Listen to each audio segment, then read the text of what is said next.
Welcome to Penrose Learning, where we make understanding easy. You start by confirming prerequisites, a 64-bit Python 3, 8 or later, and pandas installed. Point Power BI to that interpreter so the engine finds your libs.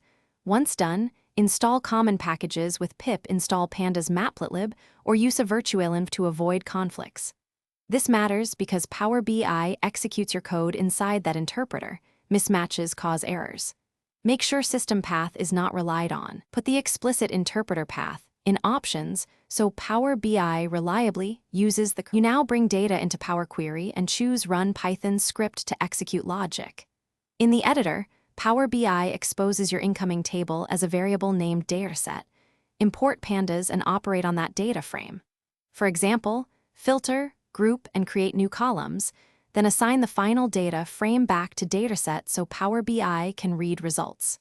Once executed, Power Query will show the return table. Make sure column types are as expected and apply changes to load process data into the model.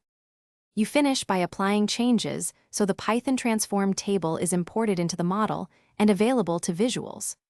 Remember that Python runs at refresh time, so optimize code and use efficient pandas operations to avoid slow updates.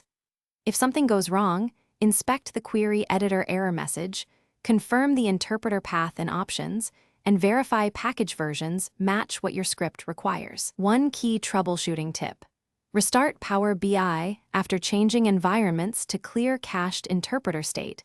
This often resolves mysterious import or path errors. Thanks for watching. If this was helpful, leave a like and consider subscribing. See you next time.